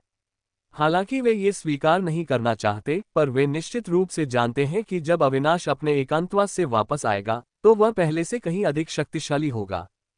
और चूंकि वह इस तरह के अंतर के साथ पीछे नहीं रहना चाहता, इसलिए उसने कुलपति की सलाह सुनने का फैसला किया। आथा ने नाइट और अवनी को कभी प्रतिद्वंद्वी नहीं माना, भले ही अवनी को उसके पिता प्रथम एल्डर का समर्थन प्राप्त था। आथा को विश्वास था कि वह उसे हराने के लिए पर्याप्त है। हालांकि यह कहा जाता है कि छठे एल्डर का पहला पुत्र और आशीष का बड़ा भाई। आथा ने नाइट को कुछ तरकीबें सिखाई थी क्योंकि वह खुद भी पृथ्वी और छाया दोनों तत्वों का जादूगर था। फिर भी आथा को पूरा भरोसा था कि वह नाइट को आसानी से हरा सकता है, क्योंकि नाइट ने अपनी वर्तमान स्थिति तक पहुंचने के लिए बहुत मेहनत की थी। हालांकि कई लोग सोच सकते हैं कि वह उन्हें नीचा दिखा रहा था, लेकिन यह उसके गहरे विश्वास और आत्मविश्वास से उपजा था क्योंकि वह कभी रुका नहीं। लेकिन उसने अपनी पूरी मेहनत से उस मुकाम तक पहुंचा था और वह किसी भी कीमत पर अपने गिरोह के बाकी सदस्यों को खुद से आगे नहीं निकलने देता था, भले ही वह उन सभी की तरह प्रभावशाली न हो। अगर अविनाश उसे पीछे छोड़ भी देता है, तो भी अविनाश उसे भविष्य में पार करने वाली एक बाधा के रूप में ही देखेगा। लेकिन अगर नाइट या अवनी में से कोई भी उससे आगे निकल जाता है तो उसे बहुत शर्मिंदगी उठानी पड़ेगी। ... हम आखिरकार तुम वापस आ ही गए, आरव ने अपनी सीट पर बैठे बैठे कहा। उसका इरादा पीछे मुड़कर उस व्यक्ति का चेहरा देखने का भी नहीं था जो बिना कोई आवाज किए चुपके से उसके पीछे आ गया था। उसके चेहरे पर मुस्कान खिल उठी। तुम्हारे बिना बहुत बोरिंग हो गया है। उद्धरण चिन्ह ... मैं नहीं जानता कि मैं क्या कहूं। क्यों न तुम मेरे साथ कुछ दांव पेच आजमाओ। इससे गुरु को पता चल जाएगा कि तुम कितने शक्तिशाली हो गए हो, अविनाश। आखिर हम सभी तुम्हारी प्रगति देखने के लिए उत्सुक हैं। लेगियन ने आरव के पास पेड़ के पीछे से बाहर आते हुए कहा, जहां वह अपने भाले के साथ छिपा हुआ था। और अंत में आरव अविनाश की ओर मुड़ा। उसके चेहरे पर हैरानी का एक दुर्लभ भाव कौन था, लेकिन उसने तुरंत उसे छुपा लिया और अविनाश को घूरने लगा। अविनाश को जानने के बाद पहली बार उसे अपने अंदर से खतरे की एक हल्की सी आहट महसूस हुई। हालांकि यह एक ऐसा स्तर था जिसे वह नजरअंदाज कर सकता था, लेकिन अविनाश का बिना किसी लड़ाई की मुद्रा या बिना हथियार उठाए उसे ऐसा महसूस करा पाना इस बात का सबूत था कि उसने क्या क्या झेला होगा। तो भाई, क्या कहते हो? अब मैंने तुम्हें 2 तलवारें चलाते देखा है, क्यों न हमें अपनी एकांत साधना से प्राप्त शक्ति दिखाओ। अगर तुम लेजियन को हरा देते हो तो मैं तुम्हारा एक एहसानमंद रहूंगा, चाहे कुछ भी हो। अरे मैं क्या कह रहा हूं। अगर लेजियन के साथ मुकाबला बराबरी पर भी खत्म होता है, तो भी मैं वादा करता हूं कि अपना एहसान चुकाऊंगा, आरव ने शरारती मुस्कान के साथ कहा। हालांकि अविनाश में सुधार जरूर हुआ होगा, लेकिन उसने लगभग अपने भाई को एक असंभव काम सौंप दिया था। जैसा कि वह लेगियन के सिर के ऊपर एक तेज लव 19 देख सकता था। वह टियर 2 गोलेम बनने से बस कुछ ही कदम दूर था। लगता है तुम भी इस पूरे समय में मजबूत होते जा रहे हो, आरव ने सोचा। मैं ये सौदा स्वीकार करता हूं, अविनाश ने कहा और आरव के करीब आ गया, जिससे उसे आरव के घर की छाया से बाहर निकलते ही उसे बेहतर ढंग से देखने का मौका मिल गया। 150 आवारा भाई की वापसी। हवा इतनी तेजी से बह रही थी मानो आमने सामने खड़े 2 अविश्वसनीय और शक्तिशाली योद्धाओं की उपस्थिति का ऐलान कर रही हो, क्योंकि उनके द्वारा छोड़े गए जबरदस्त दबाव का असर उनके आसपास बहने वाली हवा पर भी पड़ रहा था। लेगियन के चारों ओर एक तीव्र ऊर्जा का संचार हो रहा था। वह सीधा खड़ा था और अपना भाला अविनाश की ओर ताने हुए था। उसे देखकर ऐसा लगता था मानो वह किसी म्यान में रखी तेज तलवार हो। वह स्थिर, तैयार और आने वाली हर चुनौती के लिए हमेशा तत्पर था। जब तक उसकी ची शक्ति समाप्त नहीं हो गई, तब तक उसने अपने खाली समय में भाले के साथ अभ्यास किया और इस दौरान उसकी भाले की क्षमता में लगातार सुधार होता रहा, क्योंकि वह अपने और आरव के 2 कप्तान स्तर के गोलेमों के बीच की दूरी को कम करना चाहता था। और उसने प्रगति की है क्योंकि वह पहले से भी अधिक ची ऊर्जा को अपने हमलों में शामिल करने में सक्षम है, जिससे उसके हमले घातक हो गए हैं क्योंकि अब उसके हमलों से सभी अनावश्यक हलचलें दूर हो गई हैं और भले ही वे अब अविश्वसनीय रूप से घातक हों, फिर भी उनमें भाला चलाने के कौशल का सुंदर प्रदर्शन झलकता है। किसी भी उस्ताद को उसकी खासियत का अंदाजा उसके गोलेम जैसे शरीर को देखकर ही हो जाता था, जो मानव रूप में ढाला गया था और लगभग पूर्णता की स्थिति में था ताकि वह अविनाश का सामना करते समय 6 फुट लंबे इंसान जैसा दिखे। दूसरी ओर अविनाश ने अपने चारों ओर अपनी माना शक्ति का प्रवाह किया और उसे देखने वाले हर व्यक्ति को ऐसा महसूस हुआ मानो वे किसी शांत झील को निहार रहे हों, क्योंकि उसने चुपचाप अपनी पीठ के पीछे छिपे 2 हथियारों को प्रकट कर दिया। जिन कपड़ों से उसने हथियारों को बांधा था, उन्हें उतारकर काम खत्म होने के बाद उसने दोनों हथियारों की म्यान को ऐसे सहलाया जैसे वह अपनी प्रेमिका को सहला रहा हो। आरव ने तुरंत देखा कि वे दोनों हथियार नए थे और उसने पहले कभी उनका इस्तेमाल नहीं किया था। मुझे लगता है कि चौथे एल्डर के भाले का इस्तेमाल करने का मतलब यह नहीं था कि उनके पास दूसरे हथियार नहीं थे। कौन जानता है, हो सकता है उन्होंने दूसरे हथियारों का इस्तेमाल करने वाले योद्धाओं को मार डाला हो और उनके हथियारों को खजाने के रूप में रखा हो। आरव ने अविनाश के पास हथियार देखकर सोचा। उसे लगा कि यह उसके पिता का दिया हुआ उपहार हो सकता है, हालांकि उसे अभी भी यह समझ नहीं आ रहा था कि अविनाश तलवार की जगह कृपान क्यों चला रहा था। काफी देर सोचने के बाद और यह याद आने पर कि 4 एल्डर भाले का इस्तेमाल करता है, उसने आखिरकार अपने दिमाग पर जोर डालना बंद करने का फैसला किया और लड़ाई पर ध्यान केंद्रित किया।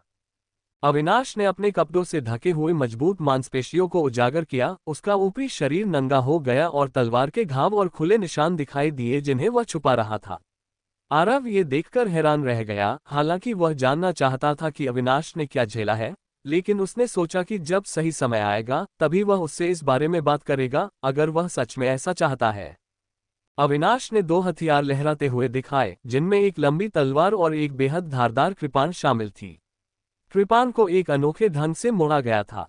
इसमें लगी कारीगरी के स्तर को देखते हुए ये स्पष्ट था कि इसे बनाने वाला व्यक्ति एक महान कारीगर रहा होगा, क्योंकि तलवार से ही एक अजीब सी ध्वनि निकल रही है। हत्या का इरादा, भले ही वह अविनाश का सामना नहीं कर रहा था, फिर भी उस तलवार से निकलने वाली तीव्र हत्या की भावना को वह स्वयं भी महसूस कर सकता था, जैसे ही कृपान स्वयं को अभिव्यक्त करता प्रतीत होता है। वाह, बढ़िया तलवार, आरव ने बुदबुदाया। लेकिन दूसरी ओर जहां कृपान में एक उग्रता झलकती है, वहीं अविनाश के बाएं हाथ में पकड़ी हुई लंबी तलवार बिना किसी चमकीली रोशनी के कम प्रभावशाली लग रही थी।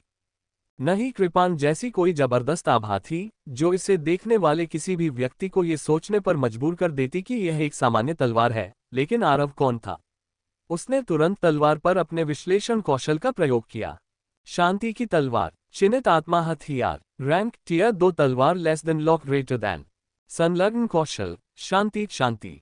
विशेषता बोनस, मानसिक जोड़ 20, पावर जोड़ 15। जानकारी, एक युवा लोहार द्वारा बनाई गई एक दुर्लभ तलवार जो ज्ञान की खोज में था। इस प्रक्रिया में उसने 2 हथियार बना दिए और ऐसा लगता है कि जब उन्हें एक साथ इस्तेमाल किया जाता है तो वे एक दूसरे के पूरक होते हैं।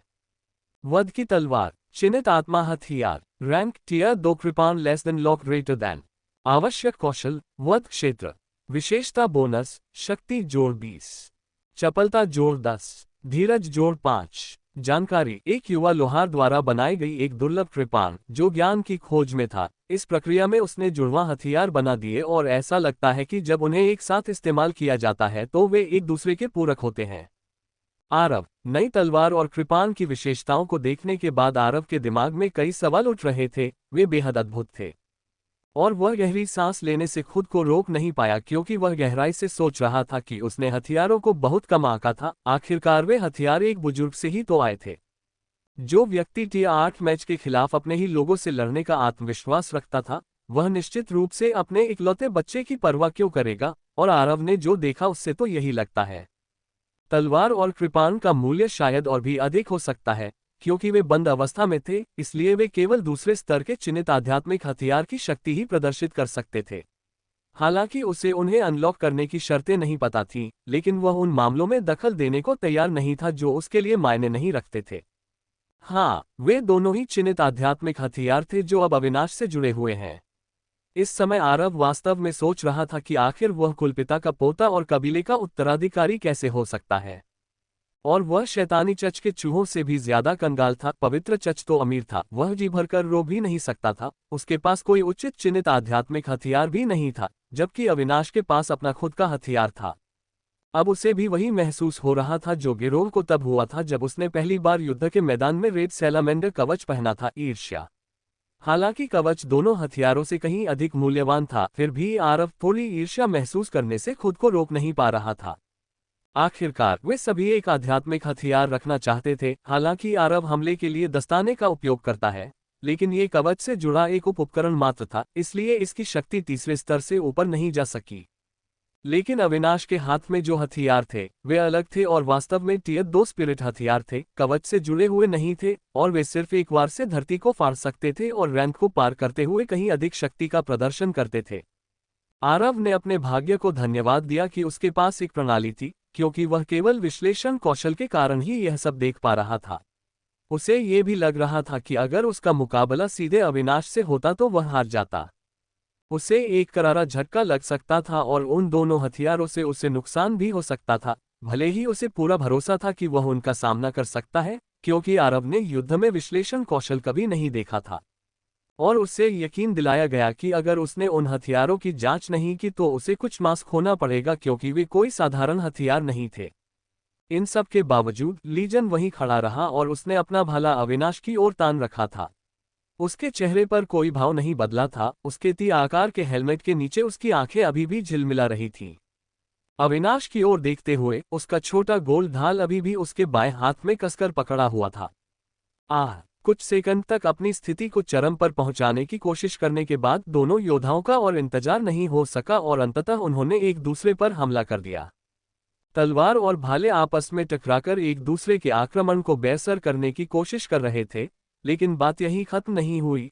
अविनाश ने अपनी कृपान को नीचे से निकालकर लेगियन पर बाईं ओर से वार करने की कोशिश की, लेकिन जब उसने देखा कि एक ढाल ने उसे रोक दिया है तो उसके चेहरे के भाव सख्त हो गए।